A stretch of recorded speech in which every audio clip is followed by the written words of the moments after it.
Stage 4 మోకాళ్ల అరుగుదలకి నొప్పి లేకుండా కీళ్ల మార్పిడి ఆపరేషన్ చేయబడును.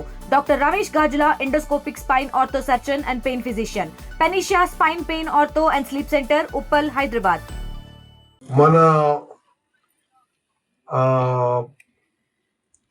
మన ప్రాంతంలో ఇది లిఫ్టిగేషన్ విషయంలో మరి నేను రాజకీయాల్లో కొనసాగిన ఎన్ని రోజుల్లో ఈ ప్రాంతం నుంచి 6 సార్లు ఎమ్మెల్యేగా, ఒకసారి ఎంపీగా, వరుసగా 7 సార్ల తెలంగాణ రికార్డు ఎంపీకైనా, మొదటిసారి ఓడిపోయినా, ఆ తర్వాత 7 సార్లు గెలిచిన, మరి ఉమ్మడి ఆంధ్రప్రదేశ్ లో మంత్రిగా ఉన్నా, ప్రత్యేక తెలంగాణ రాష్ట్రంలో మంత్రిగా ఉన్నా, తెలంగాణ రాష్ట్రానికి 7 ఏళ్ల పాటు కాంగ్రెస్ పార్టీ అధ్యక్షునిగా ఉన్నా, పార్లమెంట్ సభ్యునిగా ఉన్నా. మరి ఇదంతా ఇక్కడ నా అన్నలు, తమ్ముళ్ళు, అక్కలు, చెల్లెళ్ళు మీరు చూపిన ప్రేమ, అభిమానం వల్లనే అని చెప్పి నేను ఎప్పుడూ మీకు కృతజ్ఞతగా ఉంటూ నా రాజకీయ ఫిలాసఫీ, రాజకీయ సిద్ధాంతం, లక్ష్యం, ఆబ్జెక్టివ్, ఎయిమ్ ఒకటి. మరి నేను ప్రజాప్రతి ఉన్న చోట ప్రతి టర్మ్ లో ఎంతో కొంత అభివృద్ధి చూపెట్టాలి. నిరుపేదల జీవితాల్లో ఎస్సీ, ఎస్టీ, బీసీ, మైనారిటీలు, రైతు కూలీలు, మహిళలు, విద్యార్థులు, నిరుద్యోగులు వారి జీవితాల్లో ప్రతిసారి కొంత మెరుగుపడాలనే ఒక సదుద్దేశంతో, ఒక దృఢ సంకల్పంతో 24 గంటలు అదే పనిగా కృషి చేస్తూ ఉంటాం. ఇటువంటి ప్రాజెక్టులు కట్టేయడం అంత ఈజీ కాదు. ఆ వాటరు, అది నీటి కేటాయింపు, ఆ తర్వాత ఆ క్లియరెన్సెస్, ఆ తర్వాత మరి ల్యాండ్ అక్విజిషన్, వీధి రైతులు వచ్చి భూసేకరణ చేయాలి, R&R చేయాలి, డిజైన్స్ విషయంలో నిరంతరం ఫాలోఅప్ లోనే ఉన్నాం. నిరంతరం ఏ రోజు కూడా ప్రతిరోజు నా దినచర్యలో 1 గంట మరి హుజూర్ నగర్, కోదాడులో అభివృద్ధి కార్యక్రమాలు ముందుకు పోతున్నాయా లేదా, ఎందుకు ఆగినాయి, ఎందుకు ఆగితే ఎంత, ఎట్లా వేగవంతం చేయాలని ప్రతిరోజు ఎక్కడున్నా సరే, హైదరాబాద్ ఉన్నా, కోదాడు ఉన్నా, ఢిల్లీలో ఉన్నా, 1 అర్ధ గంట మాత్రం ఇక్కడ డెవలప్మెంట్ యాక్టివిటీస్ రివ్యూ చేస్తుంటా.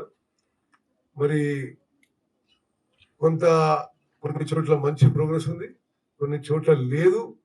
మరి లేని చోట మాత్రం నేను ఆ ఏజెన్సీలకి, అధికారులకు కూడా హెచ్చరిస్తున్నా. మరి పనులు నాణ్యతతో జరగాలి, వేగవంతంగా జరగాలి. ఈ రెండిట్లో దేంట్లో లోపం ఉన్నా కఠిన చర్యలు తప్పవు అని చెప్పి కూడా మనం చేస్తాం. అధికారులకి, కాంట్రాక్టర్ చెప్పేది ఏంటంటే, అన్ని విధాలుగా ఈ ప్రాంత ప్రజాప్రతినిధిగా భూసేకరణలో కానీ ఇతర విషయాల్లో కానీ నా సహకారం ఉంటుంది. కానీ మీరు చేసే పని మరి వేగవంతంగా చేయాలి, నాణ్యతతో చేయాలి. అందులో ఏమైనా లోపం ఉంటే మాత్రం నేను చాలా సీరియస్ గా చర్యలు తప్పని చెప్పి మనం చేస్తున్నాం. మరి ఇది ఇక్కడ ఈ జవహర్ జాన్పాడ్ లిఫ్టిగేషన్ పథకం, ఈ జాన్పాడ్ చివరి భూములకి 17 ఎకరాలు,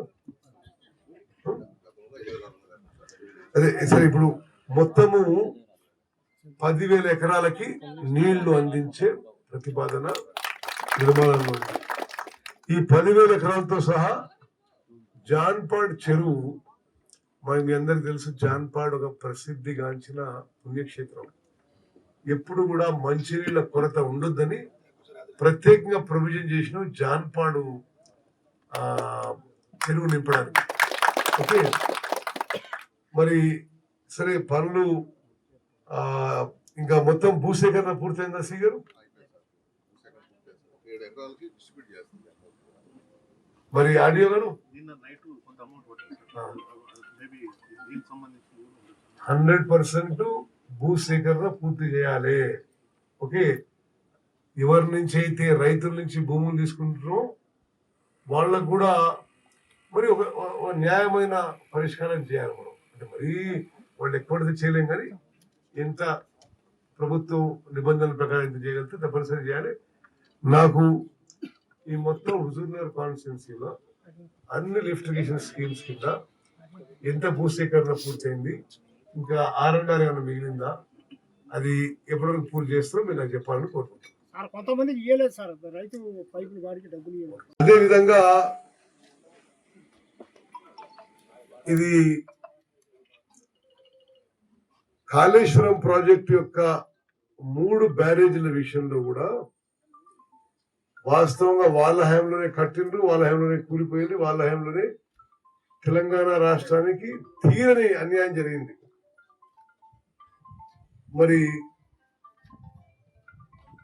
అది న్యాయపరమైన అంశాలు, మరి ఎవరైతే పొరపాటు చేసినరో వాళ్ళకి మరి న్యాయపరంగా మరి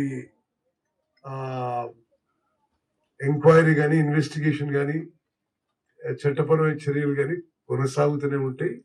అదొక పక్కన అయితే ఆ బ్యారేజీలు పునరుద్ధరించడానికి కూడా మేము చర్యలు మొదలు పెట్టామని చెప్పి కూడా నేను మనవి చేస్తున్నాను. ఒక సైడ్ ఏమో అది కట్టి కూలిపోవడానికి ఏదైతే కారణమైందో మరి ఏ స్థాయి వాళ్ళైనా సరే పైనుంచి కింది వరకు వాళ్ళ పరమైన చట్టపరమైన చర్యలు ఎంక్వైరీ ఇన్వెస్టిగేషన్ కొనసాగుతుంది.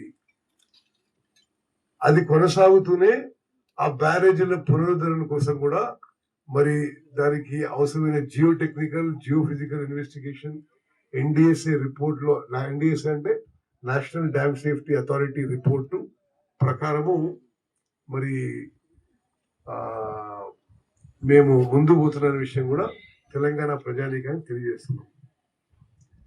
గతంలో రాజశేఖర గారి హయాంలో మొదలుపెట్టిన తుమ్మడిఎట్టి బ్యారేజ్ ప్రారహిత చేవెళ్ల ప్రాజెక్టు కూడా మా ప్రభుత్వం మా మేనిఫెస్టోలో ఉంది, మా ఎలక్షన్ అష్యూరెన్స్ అది మరి తుమ్మడిఎట్టి నుంచి ప్రారహిత చేవెళ్ల ప్రాజెక్టు పేరున్నట్టుగా అక్కడి నుంచి చేవెళ్ల వరకు నీళ్లు అందించడానికి ఒక దృఢ సంకల్పంతో కూడా మరి మేము దాని కార్యాచరణ మొదలు పెడుతున్నాము.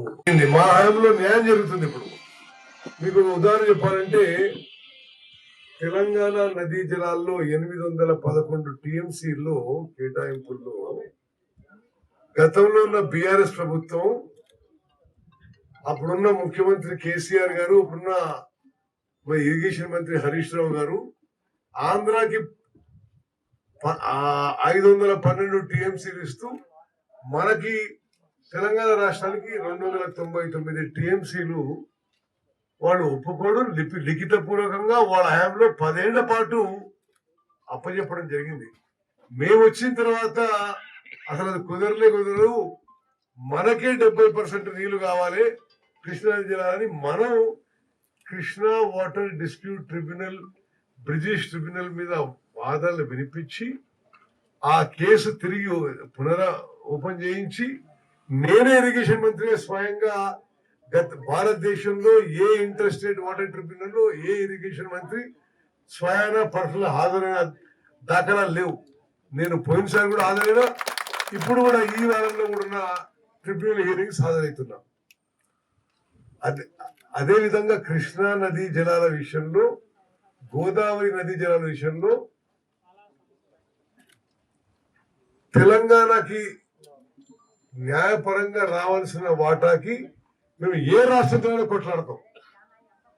మరి ఆంధ్రప్రదేశ్ అయినా సరే, కర్ణాటక అయినా సరే, మహారాష్ట్ర అయినా సరే, ఏ రాష్ట్రంతో మరి అంతర్రాష్ట్ర విషయాల్లో తెలంగాణకి న్యాయం జరిగే విధంగా మేము న్యాయ పోరాటం అన్ని విధాలుగా పోరాటం చేస్తామని చెప్పి కూడా నేను మనం చేస్తున్నా.